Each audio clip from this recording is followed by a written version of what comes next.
Hi everyone, welcome to another little flower from our ivy page.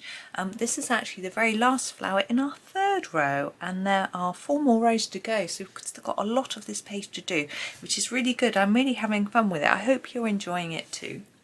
Now, I wasn't really too sure about what colour to do this flower, but to me it looks quite like one of those yellow, it's not a dandelion, but there are flowers that are similar to dandelions. I thought I could do it like that. Sorry, excuse my hand going over, I'm just moving some pencils away. But I think I'm going to do it slightly orangey yellow. We did a yellow one quite recently over here with brownie yellows. So I think we'll do a slightly orangey yellow on this one, which will hopefully be fun. So I'm just having a little look in my pot of Castle Arts, and then we shall get going. I think we'll start with the Cadmium Orange actually. Here he is. And we'll do the base of the flower. Often when you look at flowers, it's really useful if you are new to colouring, or even if you're not, to start observing nature. Particularly if you're colouring botanicals, because it can start giving you some tips as to how to colour and what colours to use and how to use your colours. Obviously it's a creative process, so you can choose whatever you wish, but if you want to make things look a little realistic, which I know a lot of people do, then looking at nature can be really useful. I'm picking a yellow now. I'm just looking at the tips to try and see which. This one's quite orange. It's called Brilliant Yellow. I hope it's not too peachy or pinky, but we'll have a go and see. Ooh. Yeah, yesterday I started telling you that I'd been out along the canal. I was going to tell you about what I'd seen, because it was quite early. There weren't many birds around, which was a bit of a shame, because sometimes if you go early you see quite a few because there's not many people around.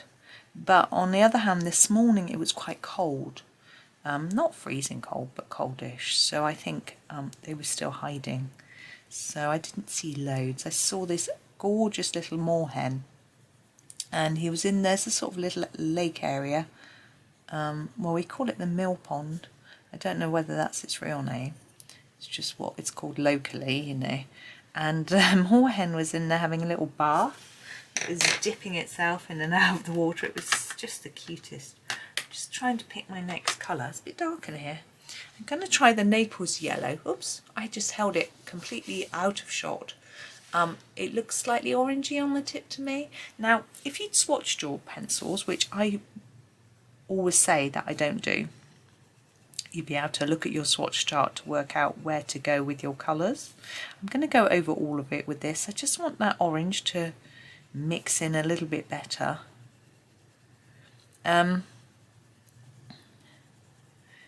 I have been realising the value of swatch charts, so I am thinking of getting one. I put one on my wish list, but I'm sort of still thinking, if that makes sense. This is the Primrose Yellow. I don't just buy stuff. I want to think about getting value from it.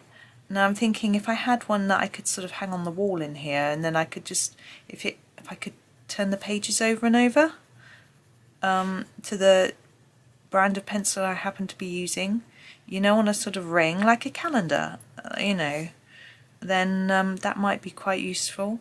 And I know that Ruby Charm, is it Ruby Charm Colours, does one like that, but it's only available on our Etsy at the minute, and I think you can only buy it from the US Etsy, I think. Might not be correct here. And so I looked at it, but I was a bit scared about the postage. Right, greens. We've got a lot of greens going on here, so we're going to have some fun with some different greens. I'm going to start with the Juniper Green. It's quite a darkish green. And do the areas where I think there will be shadow, so definitely along here, and then gently spread that colour up a little bit. Gosh, I can hear a loud noise. I am sure it's the boiler. I am sitting on top of it effectively. It's I'm trying to think where else to put this colour. So I think that's what I can hear. I think it's a little bit chilly today. It may have come on. But I wonder whether you can hear it or not. I can't tell.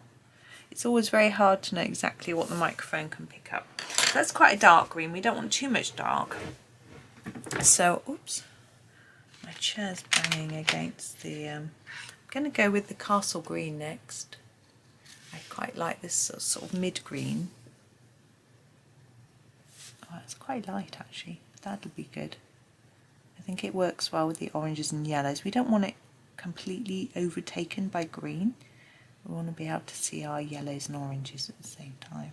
So yes, apart from the moorhen that I saw, I didn't see much else. I heard ducks, and as I was walking back down our street, so it sounded really like they were in the willow trees at the end of the road. But we have these gorgeous weeping willows going into the river at the end of the road. We have a river and a canal. We actually live... I'm going to leave that there. We actually live in between a river and a canal. So our road has... I'm going to use Castle Green Light. The river on one side, the canal on the other. So to get into our road, it's actually a bridge, which is fun. Yeah... Apparently the houses are built on the floodplain, which is a slight worry, but they were built in the 1980s, so I gather, and the ground has never flooded since they were built because special drainage was put in under them, and the houses are built up on concrete and things, so apparently it's fine. I'm going to go one shade lighter just to finish. I'm just having a little look. I think we'll go leaf green middle. We do have a lighter shade, but I think it might not show up enough. So I'm going to go with that. I'm going to go over all the green with this. I find if you sort of burnish with a final layer, it blends everything together. So we're very lucky where we live, and we're in a town. So what I guess canals are normally, well, service towns, don't they?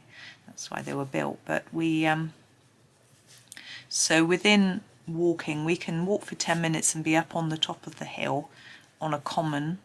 And, well, it's sort of, I get a bit scared up there if the cows are out in the summer. I shouldn't be scared of cows, but, you know, they're big. And we got the canal, but we also, within sort of 10-15 minutes, we can be in town and where there's shops. So I think it's a perfect location, really. We're very, very lucky. There we go. I am going to leave that there, I think. I'm just looking at that orange. I'm going to go back over the actual flower with my Naples Yellow, because I'm not quite feeling it's that orange is blended enough. Just the bottom part of the petals. You don't have to do this. I just feel like it's a little bit, I don't know, not quite mixed in as well as I would like. I'm just fiddling, really. You can fiddle or you can leave it. You may have done a better job in the first place than me. There we go. Okay, I'm just going to sweep that. And then you can see the finished flower. There we go. So that was just a quickie again today. What all of these pages are, I'm looking down. There are some that are going to take a bit longer. Particularly there's a butterfly, which I think will take a while, but that's okay. But there we go. That's that one done for today. Thank you so much for watching. Enjoy the rest of your day and happy colouring.